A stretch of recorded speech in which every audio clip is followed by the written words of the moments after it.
எங்கேயோ பார்த்திருக்கனே.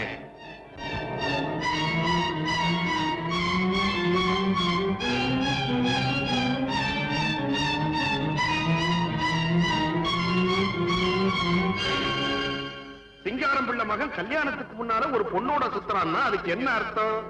வாசன், இன்னைக்கு உன் கேமராவுக்கு நல்ல தேனி. உள்ள போ போ.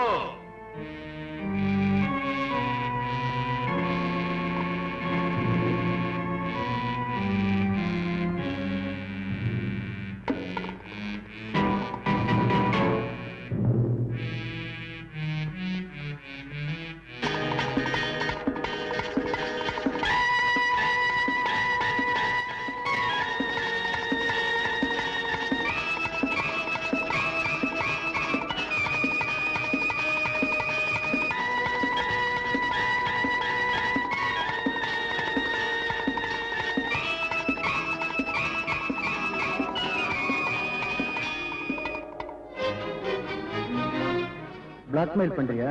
மெயில் இல்ல, பேசஞ்சர் இல்ல. இதுக்கு நீ என்ன பேர் வேணுமானாலும் வச்சுக்கோ. இந்த போட்டோவை நெகட்டிவ் உள்பட உங்ககிட்ட ஒப்படைச்சிடுறேன். நீ எனக்கு 15,000 ரூபாய் தரணும். இல்ல எங்க அப்பா கிட்ட சொல்லுவேன். தாராளமா சொல்லிக்க. எங்க அப்பா கல்யாணத்துக்கு சம்மதிச்சுட்டார். சம்மதிக்கலாம். இப்பவே இந்த படத்தை பத்திரிகையில கொடுத்துட்டா அப்பம் புள்ள மானம் கப்பல் ஏறும். யோசிக்காத. இந்த கேமரா தான் எனக்கு சோறு போடுற தெய்வம். இது மேல சத்தியமா சொல்றேன். இந்த படம் நெகட்டிவ் எல்லாத்தையுமே உங்ககிட்ட கொடுத்துறேன். போய் 15,000 ரூபாய் கொண்டா. போய் சாயந்தரமா அந்த பார்க்குக்கு வாங்க, தரேன். இப்ப இந்த படம் வாசன், என்னால 7,000 ரூபாய் தான் பரட்ட முடிஞ்சது. இதை வச்சுட்டு நெகட்டிவ் எல்லாம் கொடுத்துரு. முழு தொகையும் வராம நெகட்டிவ் உன் கைக்கு வராது. வாசன், நான் நாணயத்தை சொன்னதுதான். சரி, இப்போதைக்கு இந்த பணத்தை வச்சுங்க. அப்பா ஊர்ல இல்ல, நாளை காலையில வீட்டுக்கு வாங்க. பாக்கி பணத்தை தந்துடுறேன். Please please. All right. Okay.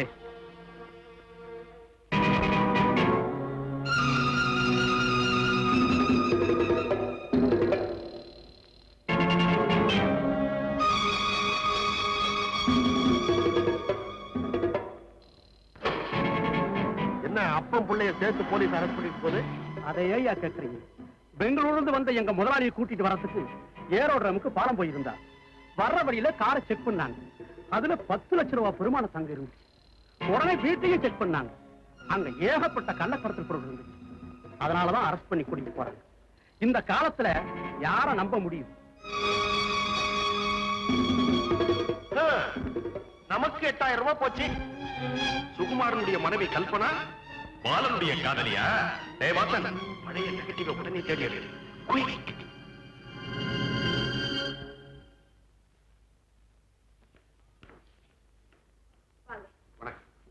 Babu, come on come on. Hi மாமா, போட்டோ எங்க? கொண்டு வந்திருக்கப்பா. நீ போட்டோல எப்படி விழுந்திருக்க தெரியுமா? எப்படி வந்துக்க? ஆஹா, ஜம்முன்னு விழுந்திருக்க. உங்க அப்பா மாதிரியே இருக்கிற. அதே பார்வை, அதே முடுக்கு, அதே கம்பீரம். இத பார். அம்மா அம்மா, போட்டோ பாத்துட்டியா? நல்லா இருக்குடா கண்ணா. அம்மா அம்மா, மேரேஜுக்கு காட்டணும். ஆமா, எல்லா போட்டோ நல்லா இருந்துச்சு. ரொம்ப அருமையா வந்திருக்குங்க. நீங்களே பாருங்க, ஆச்சரியப்பட்டு போய். இதுல ரேவதி ரொம்ப அழகா இருக்கா. தேங்க்ஸ். இது ஏன் டார்க்கா இருக்கு? பேக்ரவுண்ட் அப்படிங்க. அவர் ரொம்ப நல்லா இருக்கா. ஏன் பக்கத்துல நீங்களும் தான் ரொம்ப அழகா இருக்கீங்க.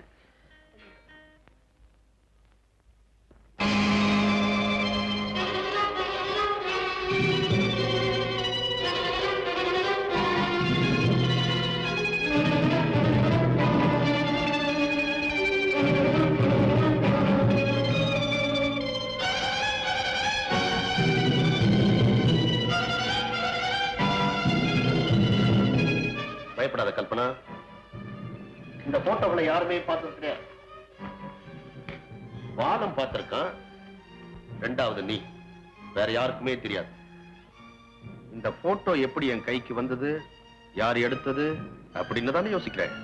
இந்த போட்டோவை எடுத்தது நான் தான். இந்த மாதிரி போட்டோக்களை எடுக்கிறது தான் என்னுடைய தொழில். வாழ்க்கையில தவறே செய்யாம இந்த காலத்துல யாராலையும் வாழ முடியறதே இல்லை. சில பேர் தெரியாம தவறு செய்யறாங்க. நான் தெரிஞ்சுதான் செய்யறேன். ஆனா என்னால இது வரைக்கும் யாரும் கெட்டதே கிடையாது. நீ செஞ்ச புண்ணியம் இந்த போட்டோவை நான் எடுத்தேன். வேற யாராவது எடுத்திருந்தா உங்க கதி என்ன ஆயிருக்கும்? That's all right. அதெல்லாம் விட்டுடுவோம். விஷயத்துக்கு வரும். தெரிஞ்சோ தெரியாமலோ ஆண்டவன் உன்னை மன்னிச்சு எத்தனை லட்சம் கொடுத்தாலும் கிடைக்க முடியாத ஒரு வாழ்க்கையை கொடுத்திருக்கான். அது கடைசி வரைக்கும் உனக்கு நீடிக்கணும்னா இந்த போட்டோக்களை நெகட்டிவ் உள்பட தீயில போட்டு பொசுக்கணும். அதுக்கு எனக்கு நீ 1 லட்சம் ரூபாய் தரணும். அதிர்ச்சி அடையாத. லட்சம் ரூபான்றது உனக்கு சர்வசாதாரணம். மொத்தமா கொடுக்கணும்ன்ற அவசியம் கூட கிடையாது. 10, 20, 30 கூட பிரிச்சு கொடுக்கலாம். எப்படி அந்த பணத்தை புருஷனுக்கு தெரியாம கொடுக்கறதுன்னு யோசிக்கிறியா? அதுக்கும் நானே வழி சொல்லித்தரேன். இன்னொரு முக்கியமான விஷயம், எப்படி உன் புருஷனுக்கு தெரியாம ஒரு ரகசியத்தை நீ மறைச்சு வச்சிருக்கியோ அதே மாதிரி என் மனைவிக்கு தெரியாம ஒரு ரகசியத்தை நான் மறைச்சு வச்சிருக்கேன். இப்படி நான் பணம் சம்பாதிக்கிறது என் மனைவி ரேவதிக்கு தெரிஞ்சிருச்சுன்னா அவ மனசு உடைஞ்சு போயிடுவாங்க. அதனால நம்ம 2 பேர் ரகசியங்களும் நம்மோடவே மறையட்டும், நம்மோடவே அழியட்டும். உன் புருஷன் வீட்டு செலவுக்காக கொடுத்து வச்ச பணத்துல மிச்சம் பிடிச்சு வச்சிருப்பியே, அந்த பணத்தை எடுத்துன்னு வந்து கொடு. மிச்ச பணத்தை சமயம் வர்றப்போ பேசிப்போம். உன் புருஷன் வர நேரமாச்சு, போய் எடுத்துக்கிட்டு வரலாமே. சீக்கிரம் போ. Come on. Quick.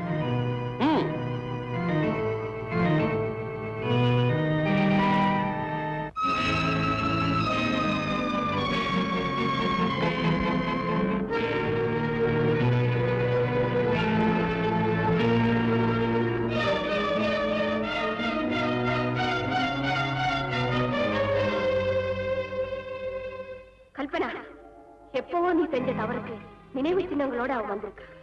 இது வெளியே தெரிஞ்சா உன் வாழ்க்கை யோசிக்காதே. பணத்தை கொடுத்துரு. நில். அவன் கேட்கிற பணத்தை இன்னைக்கு நீ கொடுத்துடல. ஆனா ஒரு தவறை மறைக்க இன்னொரு தவறுன்னு எத்தனை நாளைக்கு தப்பிக்க போற? உன் புருஷன் ரொம்ப நல்லது. நடந்தது சொல்லி மன்னிப்புக்கு நிச்சயம் உன்னை மன்னிப்பார். கல்பனா, உன்னை மன்னிக்கிறது அப்புறம் இருக்கு. இந்த விஷயம் வெளியே தெரிஞ்சா உன் புருஷன் மன நிம்மதி இல்லாம அவசப்படுவேன். அப்பாவுக்கு தெரிஞ்சா அவர் உயிரையே விட்டுடுவார். இந்த பிழப்ப இதோட போயிடுமா? இப்படிப்பட்ட பெண்ணுக்கு பிறந்த ஒரு குழந்தைன்னு சொல்லி உன் பிள்ளையோட எதிர்காலமே பாதிக்கப்படும். கல்பனா, உன் சம்பந்தப்பட்ட எல்லாரும் மன நிம்மதியோட கௌரவத்தோட வாழணும்னா இப்ப இருக்கிற பணத்தை கொடுத்தது. மற்றது அப்புறம் யோசிக்கிறேன். போ, பணத்தை கொடு.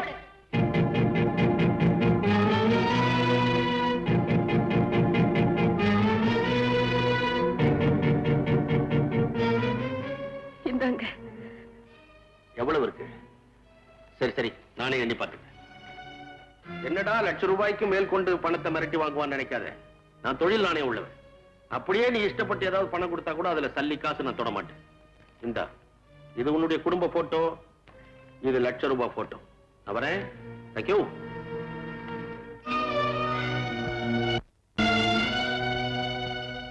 ரேவதி, கலா, ஓடிவா ஓடிவா ஓடிவா. உனக்கு என்னென்ன வாங்கிட்டு வந்திருக்க பாத்தியா? பந்து, பெலூனு, மயில், இந்த சாக்லேட் இதெல்லாம். என்னங்க இன்னைக்கு ஒரே தடபடலா வந்திருக்கீங்க? ரேவதி, இப்ப நீ ஆச்சரியப்பட போற. என்னங்க எதுங்க இவ்வளவு பணம்? அது ரேவதி, 4 வருஷத்துக்கு முன்னால நான் ரோட்ல நடந்து வந்துட்டே இருந்தேன். அப்ப திடீர்னு ஒரு குழந்தை மாடியில இருந்து கீழே தவறி விழுந்துருச்சு. அதை தத்ரூபமா நான் படம் எடுத்தேன். குழந்தை என்னமோ தப்பிச்சு வைக்கோல் வண்டியில விழுந்ததுன்னு வச்சுக்கோ. அந்த படத்தை நான் அமெரிக்காவுக்கு அனுப்பி வச்சிருந்தேன். அதுதான் பெஸ்ட் போட்டோன்னு செலக்ட் பண்ணி எனக்கு பரிசா 30,000 ரூபாய் அனுப்பி வச்சிருக்காங்க. அப்படியா? ரொம்ப சந்தோஷம். ஆமா, ஏங்க அந்த போட்டோ என்கிட்ட காட்டவே இல்ல? அது அமெரிக்க பத்திரிகையில அந்த படம் வந்த உடனே நீ பார்த்து பாராட்டுவேன்னு தான் இது வரைக்கும் சஸ்பென்ஸா வச்சிருக்கிறேன். ரேவதி, இந்த பணத்தை நம்ம என்ன பண்ணுவோம்? ஒரு சின்ன வீடா வாங்கலாமா? இன்னும் கொஞ்சம் பணம் சேரட்டும். சின்ன வீடு என்ன, பெரிய வீடாவே வாங்குவோம். ரேவதி, உன்னையும் நம்ம குழந்தையும் நல்லா வாழ வைக்கிறது தான் என்னுடைய லட்சியம். கலா, உனக்கு ஒரு மாப்பிள்ளை பார்க்கட்டுமா?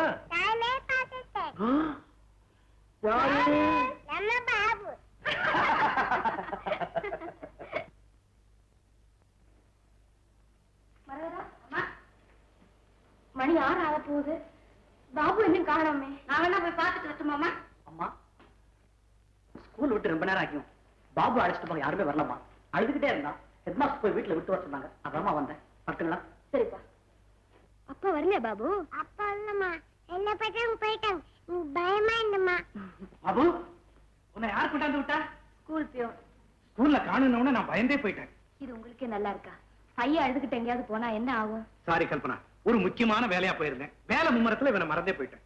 பாபு, இனிமே ஸ்கூல் விட்ட உடனே கரெக்டா உனக்கு கார் வந்து நிக்கும். கல்பனா, அதுல பணம் இருக்கு, பத்திரமா எடுத்து வை.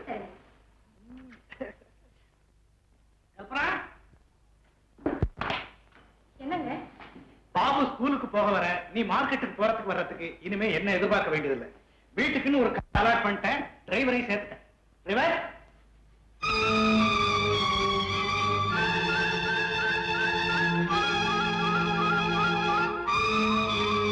கல்பனா, இவர்தான் புதுசா சேர்ந்திருக்க டிரைவர் பாலன். பாலன், காலையில 8 மணிக்கு வரணும், 5 மணிக்கெல்லாம் போயிடலாம். முக்கியமா பாபுவை கரெக்ட் டயத்துக்கு ஸ்கூலுக்கு கூட்டு போய் கூட்டு வந்துடலாம். கல்பனா, ஒரு மனுஷனோட வாழ்க்கையில எந்த திருப்பமும் ஏற்படலாங்கிறதுக்கு இவன் ஒரு உதாரணம். பெரிய லட்சாதிபதிக்கு ஒரே மகனா பிறந்த இவன் ஒரே நாள்ல நடுத்தருக்கு வந்துட்டான். இவன் ஒரு குற்றவாளி, ஒரு கிரிமினல். ஏன் ஸ்மக்லிங்காக இவனே ஜெயிலுக்கு போயிட்டு வந்திருக்கான். ஆனா இவனை எனக்கு பிடிச்ச காரணம் இந்த எல்லா உண்மைகளையும் சொல்லி என்கிட்ட வேலை கேட்டவன். இப்ப இருக்குங்க நமக்கு டிரைவர். பாபு ஸ்கூலுக்கு போறதை தவிர முக்கியமான வேலை வேற ஒண்ணும் இல்லை. வேணும்னா பாபுவை ஸ்கூல் பஸ்ஸே வந்து கூட்டிட்டு போக சொல்லலாமே. பாபுக்காக மட்டும் நான் இப்ப டிரைவர் சேர்க்கல. எல்லா வேலைகளுக்கும் நானே வண்டியை எடுக்க வேண்டியது. அவன் இருந்தா எனக்கு உதவியா இருக்கும். பாலன், நாளை காலையில நீ வேலைக்கு வரலாம். சரி சார்.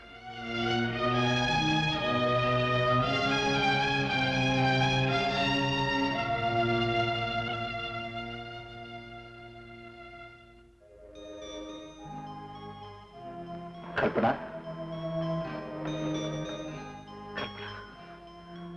நான் சொல்றத பண்ணிட்டேன். நீ நினைக்கிற மாதிரி நான் உன்னை ஏமாத்துறேன். கடைசி முறையா உன்னை சந்திச்ச பிறகு எங்க அப்பா கிட்ட நாம திருமணத்துக்கு சம்மதம் கேட்டேன். அவரும் சரின்னுட்டாரு. அந்த நல்ல செய்தியை உங்ககிட்ட சொல்லணும்னு துடியா துடிச்சேன். ஆனா அதுக்குள்ள எங்களை போலீஸ் அரெஸ்ட் பண்ணிட்டாங்க. எங்க அப்பா ஒரு ஸ்மக்லர்னு அது வரைக்கும் எனக்கு தெரியாது. எங்க அப்பாவுக்கு ஆயுள் தண்டனையும் எனக்கு 5 வருஷம் சிறை தண்டனையும் கொடுத்துட்டாங்க. தண்டனை முடிஞ்சு வெளியில வந்து உன்னை எங்கெங்கெல்லாமோ தேடி அலைஞ்சேன். ஆனா எந்த விவரமும் கிடைக்கல. பல இடத்துல வேலை தேடி அலைஞ்சேன். கடைசியா தான் சுகுமார சந்திச்சு வேலை கேட்டேன். ஆனா அவர் தான் உன் புருஷங்கிறது எனக்கு தெரியாது. தெரிஞ்சிருந்தா இந்த பக்கமே வந்திருக்க மாட்டேன். இப்பவே வேலையை விட்டு போயிடுவேன். ஆனா திடீர்னு போனா சந்தேகம் ஏற்படும். அதனால நானே ஏதாவது தப்பு பண்ணி உன் புருஷனே என்னை வேலை விட்டு போன்னு சொல்ற மாதிரி நடந்துகிட்டு சீக்கிரம் போயிட்டமா. கல்பனா, சத்தியமா சொல்றேன், யாருக்கு எந்த நேரத்திலையும் மனசார கூட நான் தீங்கு நினைச்சது கிடையாது. விதி என் வாழ்க்கையில ஏன் இப்படி விளையாடுதுன்னு எனக்கே புரியல. ஆனா கல்பனா என்ன ஆனாலும் எப்படி இருக்காளோன்னு நேத்து வரைக்கும் நான் பட்ட வேதனை இன்னைக்கு தெரியல போச்சு. என்ன மன்னிச்சு.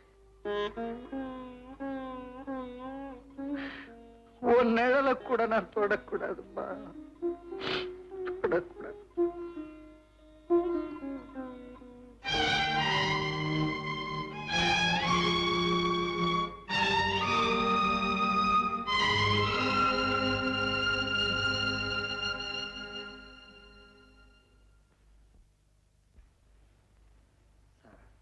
என்ன பாலன்?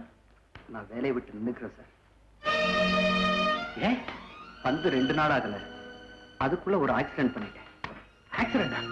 யாருக்காவது அடிபட்டுதா? இல்ல சார், ஒரு டர்னிங்ல கவனக்குறைவா கார் ஓட்டுனதுனால கார் ஹெட்லைட் உறங்கி போச்சு சார். அடிக்கடி எங்க அப்பா ஞாபகமும் நான் நல்லா வாழ்ந்த பழைய நாட்களும் என் நினைவுகளை பாதிக்கிறேன். இந்த நிலையில நான் இங்க இருக்கிறது நியாயம் இல்லை. அதனால என்ன அனுப்பிச்சது சார். பாலன், உன் நிலைமையில நான் இருந்தா நானும் இப்படித்தான் இருப்பேன். ஆனா நடந்ததே நினைச்சு கவலைப்பட்டுக்கிட்டு இருக்கிறத விட நடக்க போறதை திட்டமிட்டு புதுப்பிச்சுக்கிறது தான் புத்திசாலித்தனம்.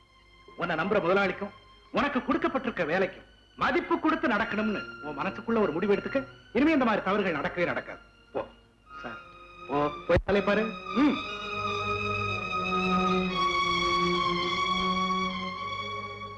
கல்பனா, என்ன பண்ணிக்கிட்டு இருக்க? தூசியை துடைக்கிறேன், போக மாட்டேங்குது. வேலைக்காரியை கூப்பிட்டு துடைக்கட்டும்.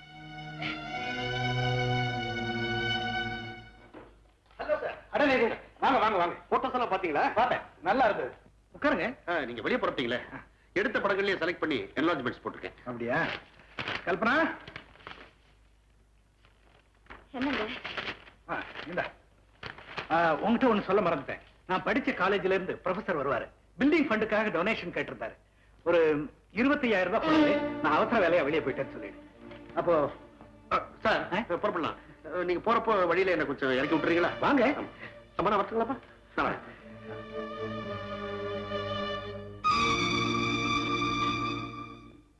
சுகுமார், சுகுமார். வாங்க வாங்க. அவர் அவசரமா வெளியே போயிருக்காரு. நீங்க? திலகர் காலேஜ்னு வந்திருக்கோம். ஓ, நீங்க வருவீங்கன்னு அவர் சொன்னாரு. டொனேஷன் மிஷன் தானே? ஆமா. உட்காருங்க, இதோ வந்துட்டேன். மரகதா, நாங்கம்மா. அவங்களுக்கு காஃபி கொடு. சரிம்மா.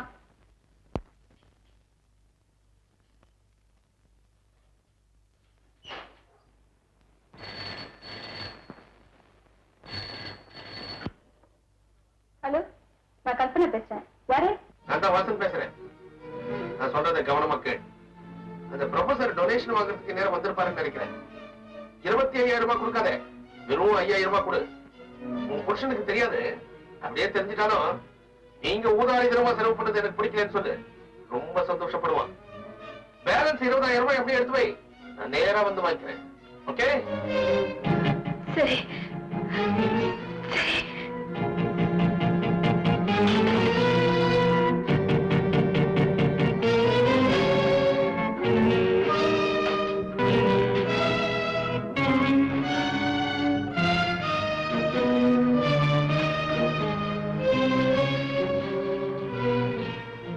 இந்தாங்க 5,000 ரூபாய். எங்க கிட்ட அவர் 25,000 ரூபாய் கொடுக்கறத சொன்னாரு. இப்பதுக்கு வசதிப்படல. உங்ககிட்ட சொல்ல அவர் கூச்சப்பட்டிருக்கலாம். இப்ப இதை வச்சுக்கங்க, இன்னொரு சமயம் பார்த்துக்கலாம். இந்தாங்க. சரி, நாங்க வரோம்.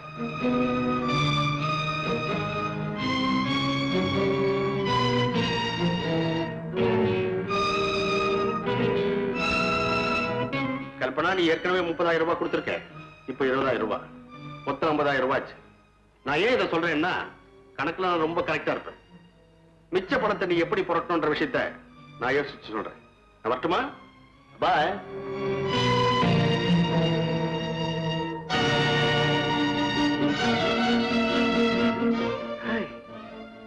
பாலன், நீ எப்படி இங்க வந்த? நான் இங்கதான் டிரைவரா வேலை பார்க்கிறேன். கழுத தேஞ்சு கட்டெரும்பாய் போச்சோ? ஆமா, நீ எங்க வந்த? இது என்ன பணம்? நமக்குள்ள ஏற்பட்ட போட்டோ வியாபாரத்துல 7,000 ரூபாய் கொடுத்துட்டு 8,000 ரூபாய் கொடுக்காம நீ ஜெயிலுக்கு போயிட்ட. அதே போட்டோவை வச்சு கல்பனாவை விரட்டி 1,00,000 ரூபாய்க்கு விலை பேசியிருக்கிற இன்ஸ்டால்மெண்ட் கலெக்ஷன் வாங்கிட்டு போறீங்க. என்ன பத்தி உனக்கு தெரியும், உன்னை பத்தி எனக்கு தெரியும். ஆனா உன்னை விட நான் யோக்கியன். என்னுடைய தொழில நீ தலையிட்ட, உன் லைஃபே க்ளோஸ். Be careful. என்ன பணம் வச்சிருக்க பாக்கெட்ல? Hello B.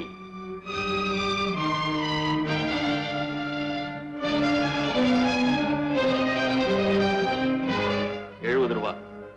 நீ எனக்கு தர வேண்டியது 8,000. 70 ரூபாய் போக 7,930 ரூபாய் நீ தரணும்.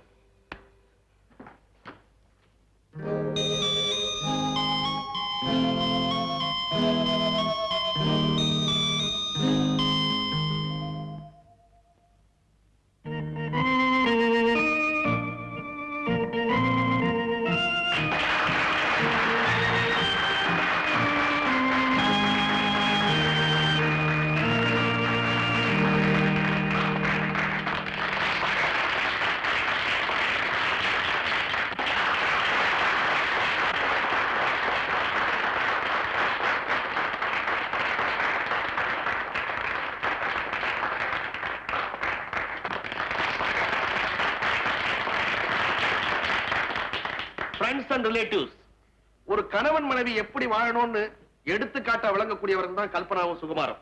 அவங்களுக்கு கல்யாணம் ஆகி 5 வருஷம் ஆச்சு. அந்த 6வது வருஷம் பிறந்த நாள் விழாவை தான் நம்ம எல்லாம் கொண்டாடிட்டு இருக்கிறோம். இந்த விழாவில் நம்ம கலந்துக்கிட்டது மட்டும் அல்லாமல் அவங்களுடைய 60வது கல்யாணத்துல நம்மளே கலந்து வாழ்க்கை. இந்த விழாவை புதுமையா கொண்டாடணும்னு எனக்கு ஒரு ஆசை. இந்த குழந்தை கண்ணுல இந்த கர்ச்சீஃபை கட்டி விடுவோம். அது யார வந்து தொடுதோ அவங்க கண்டிப்பா பாடியே தீரணும். ஏன் சார், என்ன மாதிரி பாட தெரியாதவங்களை அந்த குழந்தை தொட்டுட்டா என்ன சார் பண்றது? ஏன் சார், நாங்க என்ன உங்களை கச்சேரியா சார் பண்ண சொன்னோம்? தொட்டா தொடட்டுமே சார். ஹம் தும்னு ஒரு 2 வார்த்தை பாடுறது, இல்ல பச்சை கிளி முத்துச்சாரன்னு. கலா, யார் யாரு போய் தொடுமா? அப்படி அப்படி இப்போ போ.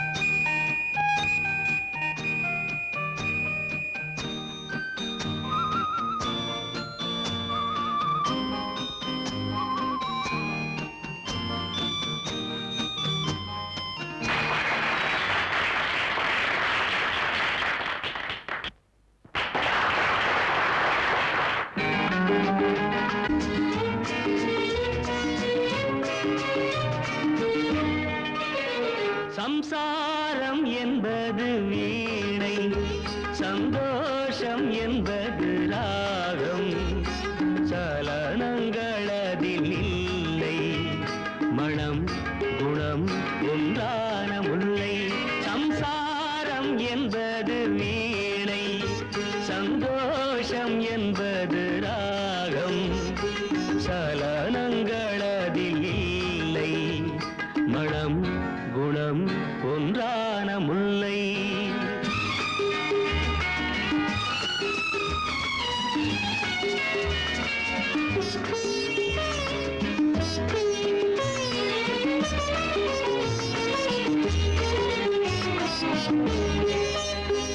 என் வாழ்க்கை திறந்த ஏடு, அது ஆசை கிளியின் கூடு.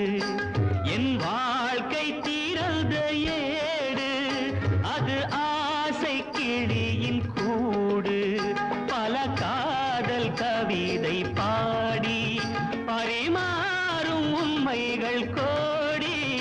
இது போன்ற ஜோடி இல்லை, இது போன்ற ஜோடி இல்லை, மனம் குணம் ஒன்றான முல்லை. சம்சாரம் என்பது வீணை, சந்தோஷம் என்பது ராகம், சலனங்களதில் இல்லை, மனம் குணம் ஒன்றான முல்லை.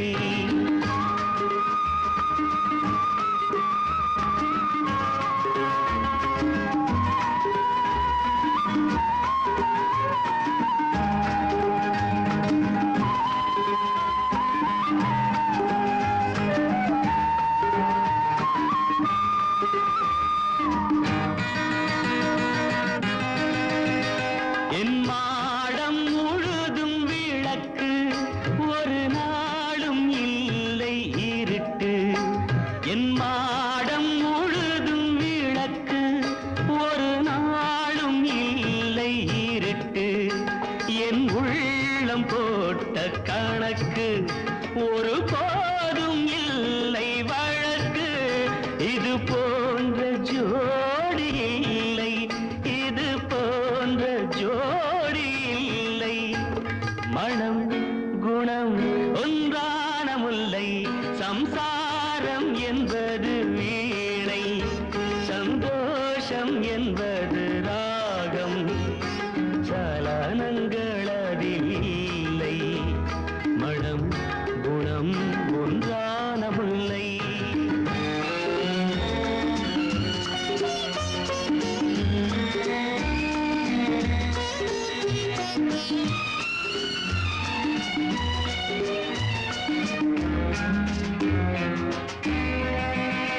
தை மாத மேக நடனம், என் தேவி காதல் நளினம். தை மாத மேக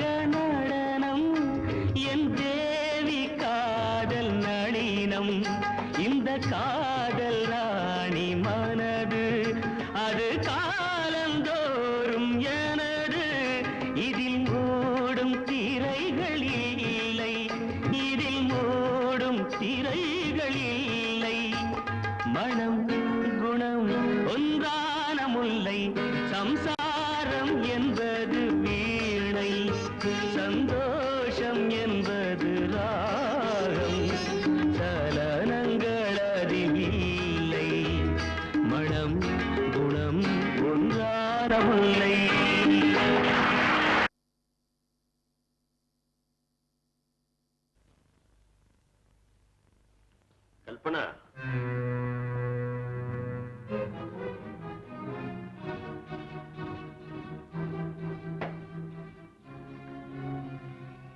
வாசன், நீ இப்படி அடிக்கடி வர்றதும் போறதும் எனக்கு கொஞ்சம் கூட பிடிக்கல. உனக்கு இப்பதானே 20,000 ரூபாய் கொடுத்தேன். நான் இல்லேன்னு சொல்லலையே. உனக்கு மொத்தமா கொடுக்கறது கஷ்டமா இருக்குது. சில்லறையா வாங்கினா எனக்கு செலவாய்ப்பது. அதனால உன் பேரை சொல்லி ஒரு புது வீடு வாங்கலாம்னு ஏற்பாடு பண்ணிருக்கேன். அதுக்கு பணம் தேவைப்படுது. அத நம்ம 2 பேரும் ஈஸியா புரட்டுறதுக்கு ஒரு நல்ல வழியோட நான் வந்திருக்கேன். என்ன? நீ பெரிய லட்சாதிபதியினுடைய மனைவி. நீ ப்ரோனோட்ல கையெழுத்து போட்டா யார் வேணும்னாலும் வட்டிக்கு பணம் தரேன்றாங்க. நீ கையெழுத்து போடு, பணத்தை நான் வாங்கிக்கிறேன். சிலந்தி வேலை மாதிரி என்ன சுத்தி சுத்தி வேலைய பின்னாதே. ப்ரோனோட்ல நான் கையெழுத்து போட்டா அவர் பேர் என்ன ஆகும்? உனக்கு தேவை பணம் தானே?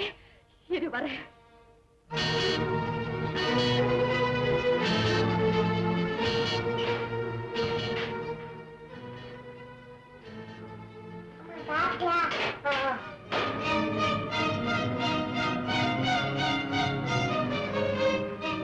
இந்தா, போ வெளியே. இன்னும் உனக்கு 25,000 தான் பாக்கி கொடுக்கணும். அதை எப்படியாவது ஒரு வாரத்துல நானே கொண்டு வந்து மூஞ்சில வெட்டிருக்கிறேன். இனிமே இந்த வீட்டு படியேறி வராது. போ. எனக்கு மட்டும் அடிக்கடி இந்த வீட்டுக்கு வரணும்னு ஆசையா? நானும் பிஸி போட்டோகிராஃபர் தான். ஒரு வாரம் உனக்கு டைம் தரேன். அதுக்குள்ள நீ எடுத்துட்டு வந்து கொடுத்துரு. இல்லன்னா போன் வரும். அப்படி இல்லைன்னா நானே வருவேன். பாய்.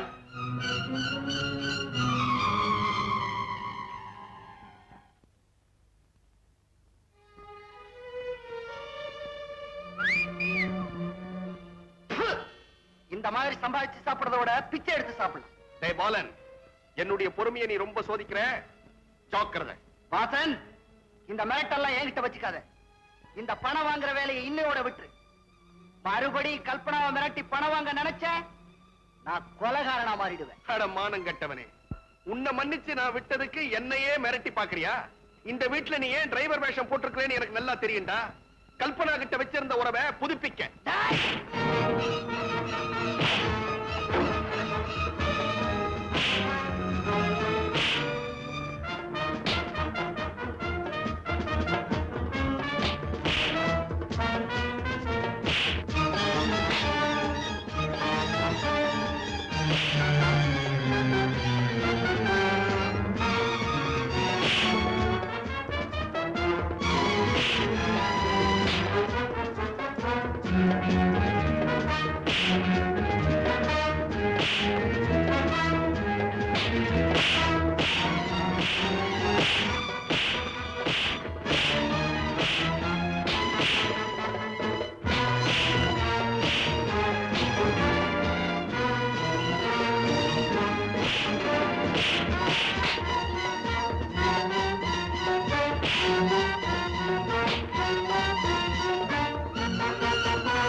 என்னது சண்டை?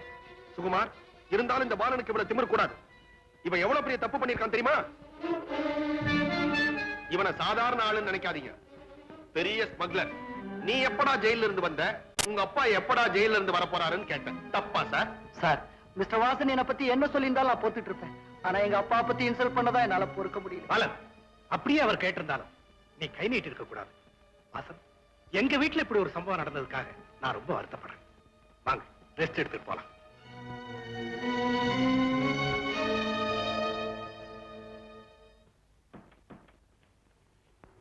Good morning Sukumar. வாங்க சார், உட்காருங்க. வர 10ஆம் தேதி அடிக்கல் நாட்டு விழா. அதுல நீ அவசியம் கலந்துக்கணும். நான் படிச்ச காலேஜ் ஆச்சே, அவசியம் வர்றேன் சார். பைதவே சுகுமார், நான் உங்ககிட்ட ஒண்ணு சொல்லுவேன். நீ தப்பா நினைச்சே கூடாது. சொல்லுங்க. நீ என்கிட்ட படிக்கிற காலத்துல இருந்தே உன்னை எனக்கு ரொம்ப பிடிக்கும். உன்னை என்னுடைய ஸ்டூடெண்ட்னு சொல்லிக்கிறதுல நான் ரொம்ப பெருமைப்படுறேன். நிலைமைகள் மாறும் போதும், பொறுப்புகள் அதிகமாகும் போதும் சில சமயங்கள்ல சொன்னபடி செய்ய முடியாம போயிடலாம். ஆனா கூடுமான வரையில ஒரு காரியத்தை நிச்சயமா உன்னால செய்ய முடியுமான்னு நல்லா யோசனை பண்ணதுக்கு அப்புறம் வாக்கு கொடுக்கறது நல்லதுப்பா. என்ன சொல்றீங்க சார்? நம்ம காலேஜுக்கு புதுசா கட்டடம் கட்ட போறோம், நீ உதவி செய்யணும்னு நாங்க வந்து கேட்டப்போ நீயாத்தான் 25,000 ரூபாய் கொடுக்கறதா சொன்னேன். ஆமா, நீ சொன்னபடி நாங்க வீட்டுக்கு வந்தோம். நீ இல்ல, உன் மனைவி தான் இருந்தாங்க. நீ கொடுக்க சொன்னதா 5,000 ரூபாய் தான் கொடுத்தா.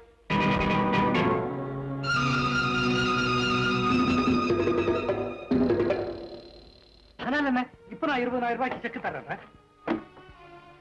சுகுமார், நான் சொன்னது தப்பா எடுத்துக்காத. அதெல்லாம் ஒண்ணு இல்ல சார்.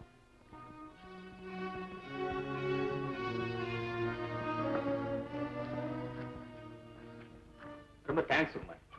நாங்க வரட்டுமா? சம்சாரம் என்பது வீணை, சந்தோஷம் என்பது ராகம், சலனங்களதில் இல்லை, மனம் குணம் ஒன்றான முல்லை. என்னங்க, உங்களுக்கு அவியல் ரொம்ப பிடிக்குமே, ஏன் அப்படியே வச்சுட்டீங்க? அவியல் பாதி வந்திருக்கு, பாதி வேகல.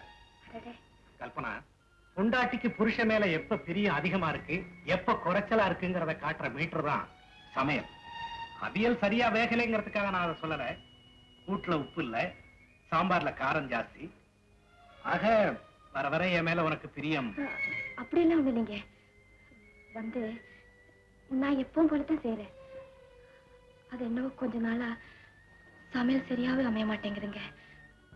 மனசுல பலவீனமும் கையில நடுக்கமும் இருக்கிற வரைக்கும் கொஞ்சம் உப்பு வரப்பு கூட குறையத்தான் இருக்கும். என்னங்க? ஒண்ணுல, நீ வீக்கா இருக்க, டாக்டர் கிட்ட காமிச்சு விட்டமின் டேப்லெட்ஸ் ஏதாவது சாப்பிடணும்னு சொல்றேன். பாபு, உனக்கு என்ன வேணும்? தயிர். அதான் உங்க அம்மா சமைக்கல, நல்லா இருக்கு. போடு.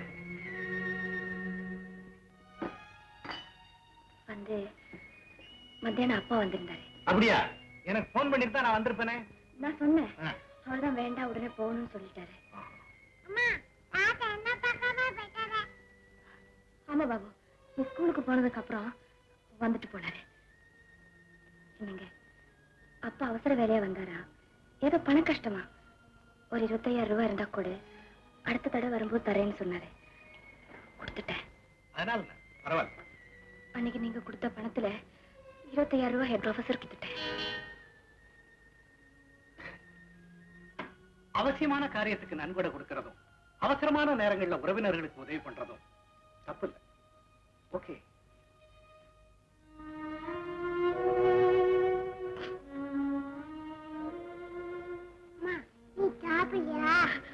எனக்கு பசி இல்லடா. இல்ல பாபு, எனக்கு என்னையே பிடிக்கலடா, எனக்கு என்னையே பிடிக்கலடா. ஐயா வாங்க வாங்க. ஐயா, மாப்பிள்ளையா வந்திருக்காங்க. மாப்பிள்ளை, வாங்க வாங்க வாங்க. கல்பனா வரலையா? வரல, ஒரு பிசினஸ் விஷயமா அந்த ஊருக்கு வந்தேன். அப்படியே உட்காருங்க. வியாபாரம் எல்லாம் எப்படி இருக்கு? நல்லபடியா இருக்கு. ஒரு முக்கியமான விஷயம் உங்ககிட்ட பேசணும். தப்பா எடுத்துக்க மாட்டீங்களே? சொல்லுங்க. ஊர்ல ஒரு வதந்தி. ஊர்னா 4 வதந்தி இருக்கத்தான் செய்யும். இருக்கலாம், அது நம்ம பத்தி இருந்தா கவனிக்கணும் இல்லையா? நிச்சயமா.